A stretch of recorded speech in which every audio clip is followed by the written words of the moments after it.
Les confidences de l'ancien avocat de Georges Ibrahim Abdallah. J'ai bien travaillé pour les services français de renseignement.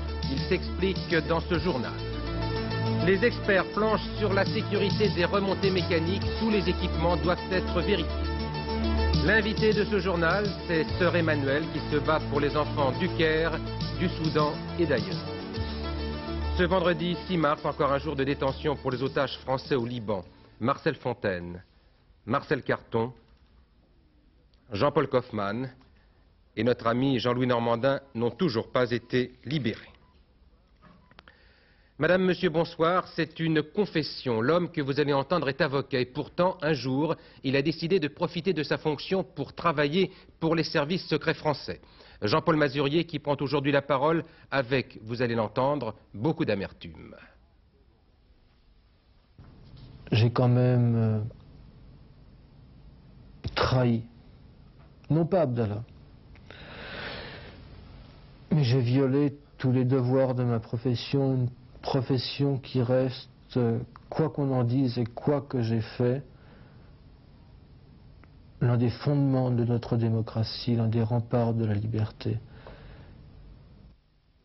On va entendre dans un instant la suite de ce récit, mais d'abord le contexte. Hervé Brugini, voici des mois que vous étiez en rapport avec Jean-Paul Mazurier, et au cœur de l'affaire, il y a Georges Ibrahim Abdallah. Écoutez, pour être clair, ce qu'il faut dire, c'est que Jean-Paul Mazurier était le premier avocat du chef présumé des FARL, d'Abdallah.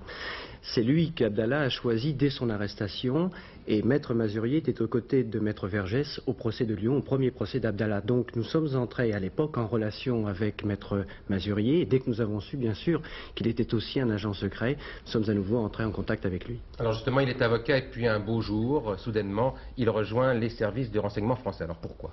Parce qu'il y a eu un événement décisif. Et cet événement décisif, c'est le jour où Abdallah est venu apporter à Maître Mazurier un texte, une lettre, une sorte de petit dossier où il y avait des blancs. C'est un formulaire que Maître Mazurier devait remplir.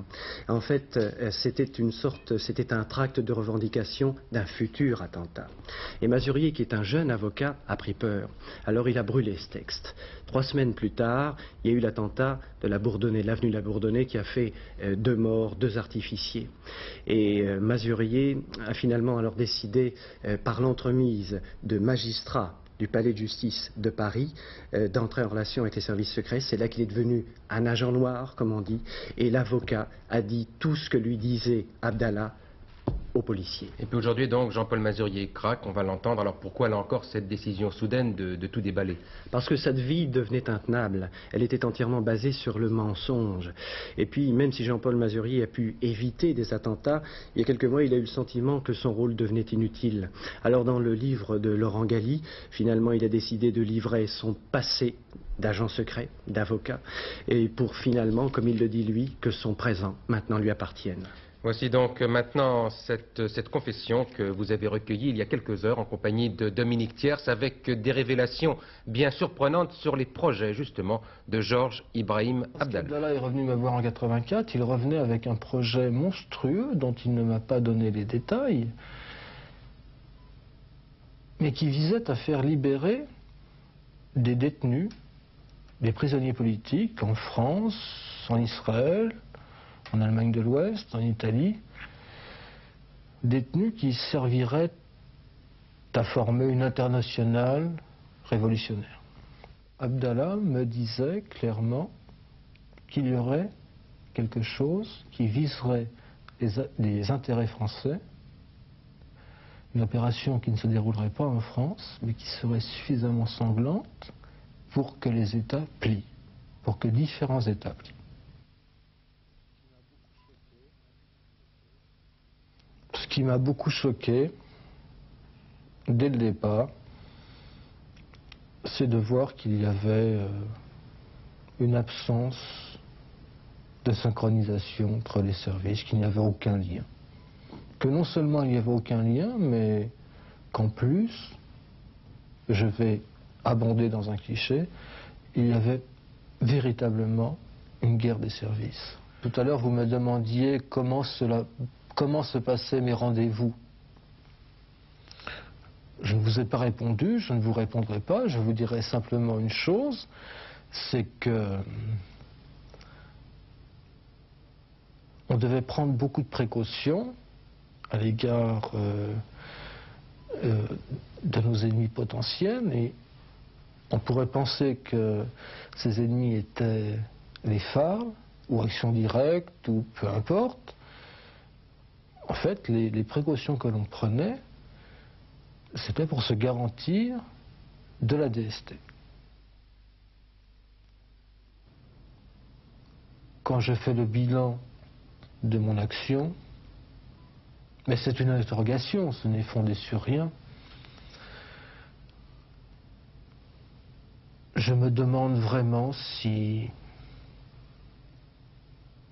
mon idée de départ, éviter des attentats, éviter des morts, éviter, comme je disais tout à l'heure, qu'un gosse de 4 ans se fasse massacrer. Vous en avez évité des attentats? Je sais pas, peut-être, peu importe. Peu importe, j'étais là pour ça. Je sais pas si mon idée de départ...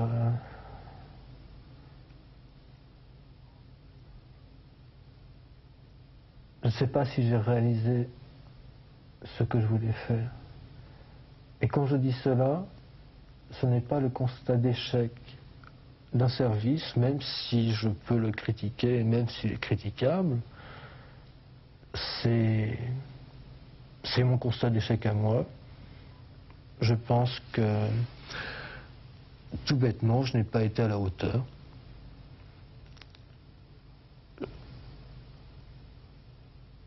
Et que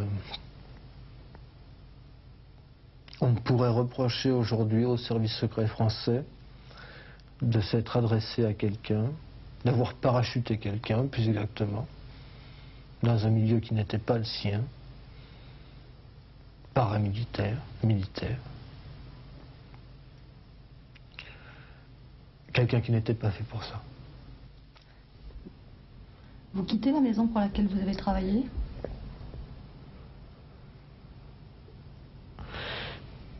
Je la quitte, mais j'aimerais surtout qu'elle me quitte. Voilà, Jean-Paul Mazurier sera ce soir l'un des invités de Bernard Pivot pour Apostrophe, puisqu'il raconte toute son histoire dans ce livre de Laurent Galli, intitulé L'agent noir, c'est chez Robert Laffont. Il reste néanmoins une question, elle a trait au rôle des avocats dans des situations scabreuses. Que peuvent-ils faire, que doivent-ils faire dès l'instant où ils sont en possession de confidences vraiment trop lourdes, des problèmes de terrorisme par exemple? C'est ce que nous avons demandé à maître Mario Stasi, président du Conseil de l'ordre des avocats. Nous avons un ordre, il y a un bâtonnier, et il y a façon de faire en sorte que l'on, parce qu'on est citoyen en même temps qu'avocat, de prévenir éventuellement le drame sans dénoncer quiconque et sans trahir sa charge. Et comment? On vient voir le bâtonnier? On vient voir le bâtonnier de façon la plus anonyme voit avec le procureur général les mesures à prendre pour éviter que le mal ne se commette. Cela se produit, grâce à Dieu, pas souvent, mais cela peut se produire et cela s'est déjà produit. On peut tout à la fois être fidèle à son serment, oui, à sa robe, à la confiance que vous font les clients et respecter son devoir de citoyen. Autrement dit, vous dites il vaut mieux pas travailler pour autant pour un service de contre-espionnage ou de police. Il vaut mieux aller voir son bâtonnier. C'est à vous de voir s'il est compatible d'être avocat et policier. Je crois qu'une bonne démocratie fonctionne quand chacun fait son rôle. Que les policiers fassent de la police, et il faut la faire, et c'est très bien ainsi, que les avocats soient avocats. Maître Mario Stasi dans Antenne de Midi. La suite de l'information maintenant avec les remontées mécaniques en question. Un nouvel accident très léger cet après-midi dans une station du Doubs. Le câble d'un téléski qui cède, un jeune skieur légèrement blessé, mais surtout c'est l'usure du câble qui est à l'origine de l'accident. Et cela au moment précis où sont réunis les constructeurs, les exploitants et les responsables de l'équipement pour évoquer les mesures indispensables de vérification sur l'ensemble des remontées mécaniques. Des vérifications en tout cas difficiles à réaliser, comme le montre ce reportage de Thierry Calmette et Marcel Martin. Ce télésiège immobile est identique à celui de l'Usardiden. L'appareil a été fabriqué par la même société, Montaz Motino. Aujourd'hui, par décision ministérielle, il ne fonctionne plus. La neige a été dégagée autour de la base de béton, c'est-à-dire du massif d'ancrage. On attend l'inspection. Cet après-midi, à Grenoble, le ministre des Transports réunissait pour la première fois les exploitants industriels, les fabricants, les maîtres d'œuvre. Après la réunion, il nous a annoncé la suite de nouvelles mesures de sécurité. Ce sera la définition d'ici la fin du mois de juin, avec l'ensemble des professionnels, d'une instruction générale ou d'une circulaire écrite en français, donc compréhensible pour tout un chacun, et qui précisera de la façon la plus nette le rôle et la responsabilité, notamment la responsabilité juridique de chacun des intervenants. Deuxième type de mesure, et qui est peut-être le plus important, et que j'ai pris aujourd'hui et qui interviendra donc d'ici le mois de juin, c'est l'obligation d'avoir un maître d'œuvre qui soit responsable de la totalité de l'opération du début jusqu'à la fin, et que l'on ne retrouve pas, comme à l'heure actuelle, si vous voulez, une sorte d'atomisation entre les différents intervenants. De trop nombreux intervenants. Lorsqu'une station de sport d'hiver veut s'équiper, elle choisit un maître d'œuvre, un intermédiaire spécialisé. Le constructeur des remontées mécaniques fournit l'appareil et le plan de montage. Coût de la machine de 600 000 à 60 millions de francs suivant le modèle. Le maître d'œuvre fait exécuter les travaux. Les services techniques ont homologué la machine et les plans. En cas d'accident, où est la responsabilité du constructeur ? En ce qui concerne les contrôles après installation, les autorisations de tournée et tout ce qui est administratif, ce sont des organismes spécialisés qui le font absolument. Nous ne sommes pas habilités à donner une autorisation de fonctionner dans l'appareil. L'exploitant, lui, s'occupe de la maintenance et de la sécurité de la station. Pour le reste, il a fait confiance au maître d'œuvre qui lui-même a sous-traité les contrats. Vous savez, la vérification est très difficile à faire. À l'intérieur du massif, une fois coulé, il est coulé. On ne peut pas savoir ce qui se passe dedans. L'ancrage du massif des pylônes doit être vérifié par le service technique des remontées mécaniques. Le STRM s'est d'abord occupé de toutes les parties mobiles de l'installation. Il sera très difficile de vérifier les massifs de béton après leur construction. D'abord un contrôle du projet, de la conception, et il sera assez difficile de vérifier les ferraillages. La présence de ferraillages après coup est une tâche difficile. Ce sera possible ou pas ? C'est possible pour les aciers les plus importants qui généralement sont proches de la surface. Il faudra donc encore du temps avant que les nouvelles mesures de sécurité permettent de vérifier toutes les implantations de remontées mécaniques existant à ce jour. Jacques Chirac annonçait hier soir ce qu'il qualifiait de révolution, à savoir un plan social pour tous les licenciés. Cela veut dire qu'ils auront tous droit à un congé de conversion, y compris dans les cas de faillite. Une extension qui devrait être concrétisée par une loi. Ce sera donc le cas pour les employés de Peugeot, puisque le constructeur automobile annonce 2563 suppressions d'emplois dans le courant de cette année 87. Alain Doubesky et Aimé Mayol se sont donc intéressés à la manière dont fonctionnent aujourd'hui ces congés de conversion.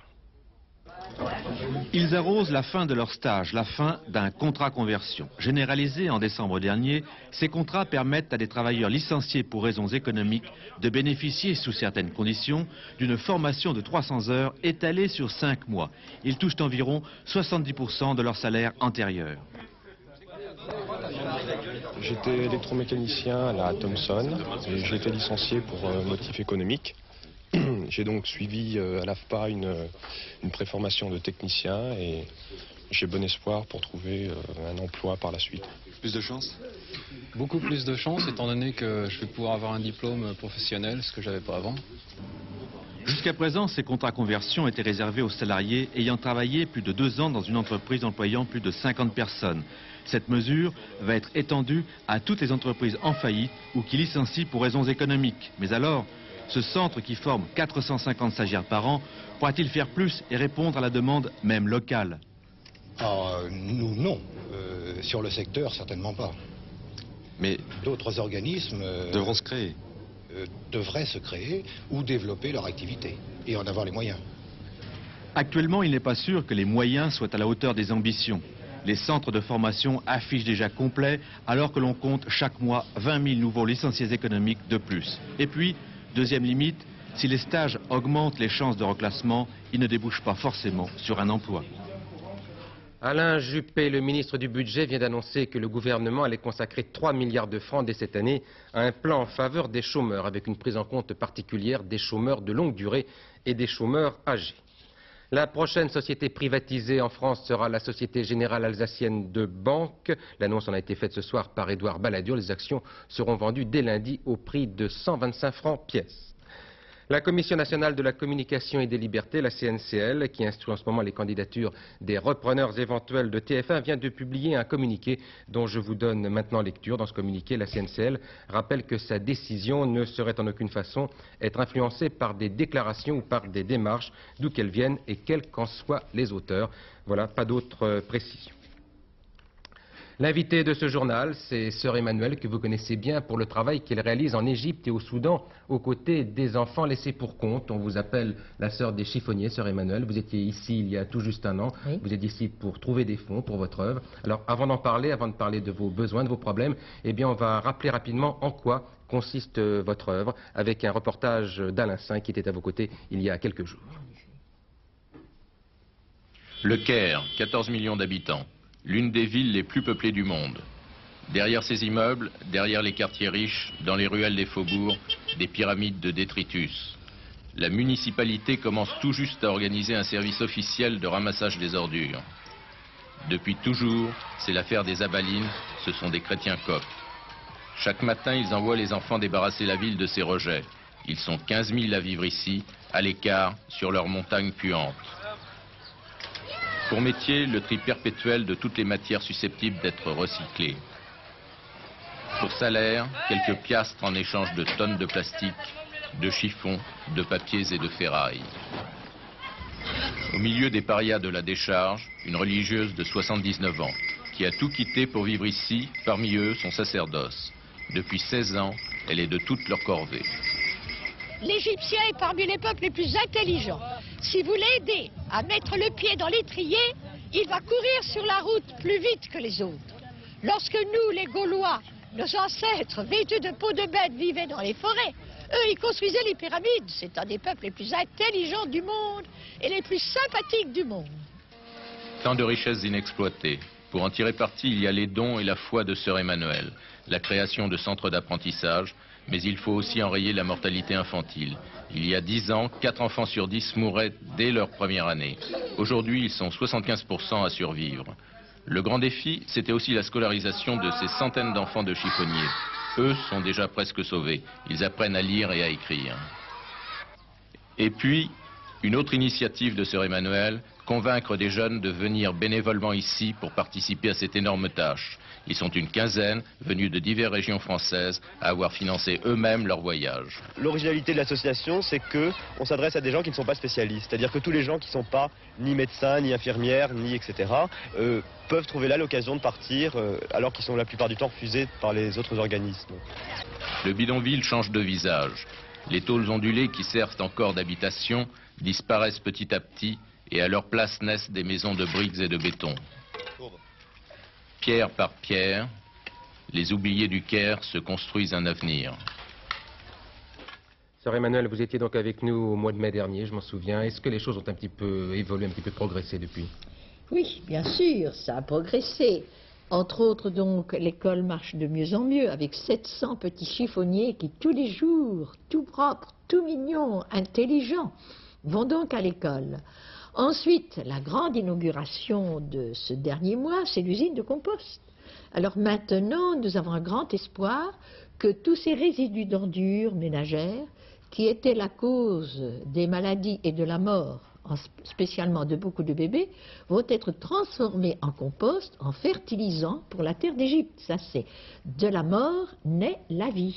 Alors, vous avez besoin de fonds, on le sait. On a beaucoup dit qu'il y avait des problèmes pour l'arrivée de ces fonds, notamment au Caire et au Soudan. On va parler des deux. Blocage administratif en France, peut-être en Égypte. Est-ce que les affaires sont réglées maintenant? Enfin, elles se règlent. Tout se termine bien lorsqu'il y a tant de bonne volonté de part et d'autre. On peut être assuré que l'argent qui vous est envoyé, les dons qui sont faits, parviennent jusqu'à vous?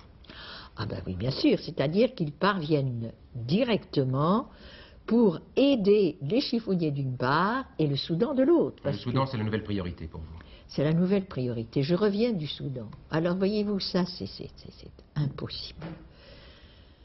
Ah, mon Dieu. Cet hôpital, où 28 000 petits-enfants passent par mois. 28 000? 28 000, rachitiques, des petits, un petit de 2 ans, pas plus gros, ces petites jambes, pas plus grosses que cela. Manque de lait, manque de médicaments, manque de tout. Et voilà que je viens d'apprendre qu'il y a ici en Europe du lait, des céréales, des pommes de terre, du beurre, qu'est-ce que je sais moi encore, et que cela ne sert à rien. C'est ce qu'on appelle les surplus européens. Et qu'est-ce que vous faites de vos surplus, vous autres? Alors maintenant, j'ai vu l'abbé Pierre tout à l'heure, ensemble, nous faisons un appel.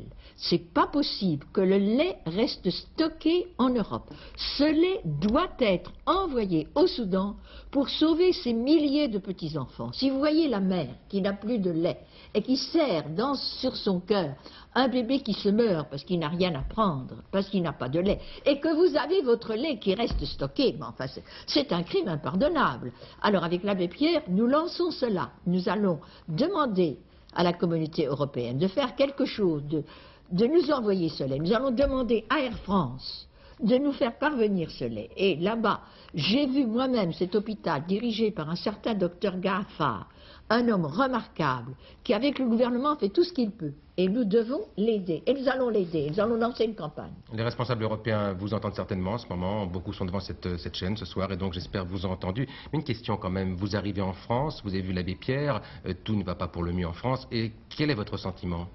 Parce qu'on demande beaucoup aux Français en définitive, beaucoup de données pour les Restos du Cœur, pour d'autres choses. Est-ce que la solidarité ne va pas se tarir à un moment? Eh bien, voyez-vous, je suis française. Et il y a des années maintenant que je vis en France. Et je suis toujours, le mot suffoqué est vrai. Je suis suffoquée de la générosité des Français. Et je répète sans cesse cette phrase d'un poète persan, Chiabistari, fend, le verbe fendre, fend le cœur de l'homme. Tu trouveras un soleil. Le soleil qui brûle le cœur de la France, voyez-vous, eh bien moi, j'en vis et nos enfants en vivent. Et je vais parler les 10 et 11 mars à 20h45 à la Mutualité. Je parle le 18 mars à 20h30 à Notre-Dame de Paris. Vous pensez Notre-Dame de Paris. Et je sais, je connais maintenant le cœur de la France. Je sais qu'on va m'écouter. Et je sais que les Français qui font déjà pas mal de sacrifices pour leur propre vie, qui ont besoin pour eux-mêmes, savent se priver pour les autres. Sœur Emmanuelle, merci. Je rappelle les comptes chèques postaux et les comptes en chèque où l'on peut envoyer des dons. Vous libellez votre chèque à ASMAE, c'est-à-dire Action sociale et médicale d'aide à l'Égypte. C'est 124 rue de Turenne, Paris 3e, donc 75 003 Paris. Et puis un compte chèque postal, c'est Paris 21 201 50 et S. Je vous le rappelle, 21 201 50 S. Merci, Sœur Emmanuelle. La politique étrangère avec la détente, restez avec nous un instant, avec la détente entre Washington et Moscou, avec l'ouverture sur le problème des missiles installés en Europe. C'est ainsi que George Shultz, le secrétaire d'État américain, ira à Moscou à la mi-avril, à l'ordre du jour notamment le problème du désarmement. Vous savez aussi qu'il y a en France comme l'amorce d'un débat sur l'avenir des euromissiles, avec une certitude en tout cas, pas question d'accepter que la force française de dissuasion soit prise en compte dans le marchandage américano-soviétique. D'accord, dit Moscou, et c'est très nouveau. C'est en tout cas ce que vient d'affirmer le vice-ministre soviétique des Affaires étrangères. C'est M. Vorontsov qui est actuellement de passage à Paris. Les forces françaises et britanniques ne figurent pas dans ce traité. Dans nos discussions avec les Américains, nous n'évoquons pas du tout les forces françaises et britanniques. Nous ne parlons que des forces soviétiques et américaines en Europe, en Asie et sur le territoire des États-Unis. Et c'est ce qu'il faut faire, commencer par la destruction des forces nucléaires suicidaires que nous avons chez nous. Ainsi, c'est à nous qui avons le plus grand nombre d'armes nucléaires de donner l'exemple. S'il avait aujourd'hui été possible de négocier un accord prévoyant la destruction d'un plus grand nombre de missiles, et même de missiles plus puissants, nous l'aurions fait avec plaisir. Mais ce que nous commençons à négocier avec les Américains, laissez-moi vous dire que c'est déjà un gros morceau.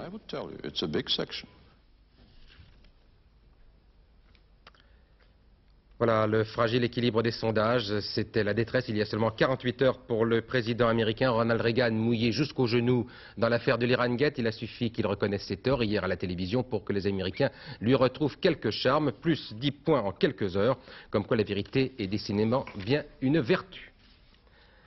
Le grand soir, c'est pour demain, avec la cérémonie de remise des Césars en direct sur Antenne 2. Le président d'honneur, Sean Connery, le Britannique, recevait aujourd'hui les attributs de commandeur dans l'ordre des arts et des lettres des mains de Philippe de Villiers. Une réaction spontanée du récipiendaire qui fait un malheur dans le nom de la rose qui dépasse le million d'entrées. I think it's, yes, that and being president of the César is an enormous honor. In fact, I was really much more un honneur extraordinaire de recevoir ça et ça m'a énormément ému.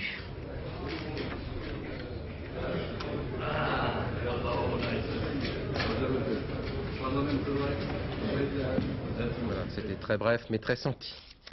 Dernière ligne droite maintenant pour les lauréats ou César. Le favori parmi les favoris, c'est Thérèse d'Alain Cavalier que nous présente maintenant Nicole Cornu-Langlois.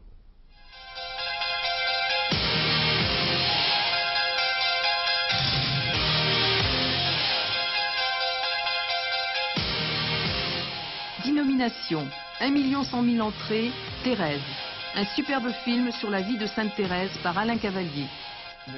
Une histoire très forte qui est vécue avec cet homme qui est mort il y a 2000 ans. Et puis en même temps, elles ont l'impression, en s'enfermant, d'être en contact avec l'amour universel et puis de donner de l'amour malgré qu'elles soient enfermées aux autres. Elles font de la télépathie, comme ça, elles envoient des... Enfin, c'est ce qu'elles pensent. Enfin, un scénario, ce n'est rien. Ce qui compte, c'est un peu l'esprit du moment, au moment où on filme. Et l'assemblée, j'ai découvert ce que c'était qu'un groupe de femmes, entre elles, et l'invention, la légèreté, l'attention qu'elles avaient les unes pour les autres.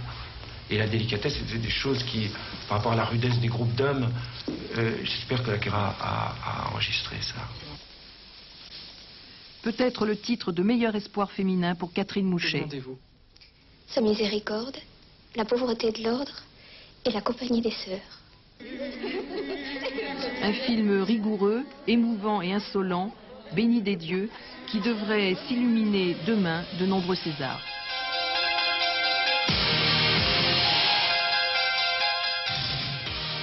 Les pronostics du tiercé demain à Saint-Cloud. Voici ce que Pierrette Bresse vous suggère de jouer. Le 5, le 18, le 8, le 11, le 10, le 7, le 12 et le 14. Il y aura 23 partants pour ce tiercé de Saint-Cloud.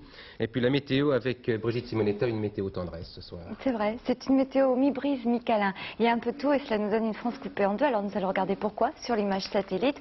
Tout simplement parce qu'il y a une perturbation qui ne demande qu'une chose, descendre sur notre pays. Mais voilà, elle est retenue par un champ de haute pression, un anticyclone qui s'est installé sur la France. Alors elle ne peut descendre que sur la moitié ouest, mais du nord au sud. Bien sûr, nous allons retrouver ce partage sur notre carte de l'après-midi, avec donc toute la moitié ouest du pays qui sera recouverte de nuages qui ne donneront que de petites précipitations vraiment sur le littoral atlantique. La moitié est, après dissipation des brouillards matinaux, aura droit à du vrai beau temps, sauf sur l'extrême sud-est et la Corse, où les passages nuageux resteront nombreux. Enfin, entre les deux, du nord au bassin parisien et au centre, un mélange d'éclaircies, de nuages qui pourront donner cette nuit ou demain matin quelques flocons de neige, quelques flocons seulement. Il va geler cette nuit jusqu'à moins 7 degrés encore, mais demain, dans l'après-midi, les températures seront en hausse par rapport à celles d'aujourd'hui, de 2 à 10 degrés sur la moitié nord et de 6 à 15 degrés sur la moitié sud, maximum à Biarritz. Demain, ce sera le samedi 7 mars, 3 minutes de soleil en plus, il se lèvera à 7h23, se couchera à 18h41, puis ce sera une jolie fête, la Sainte Félicité. Dernier journal avec Hervé Claude aux environs de 22h45, juste après Apostrophe. Quant à moi, je vous retrouve demain à 20h. Très bonne soirée sur Antenne 2.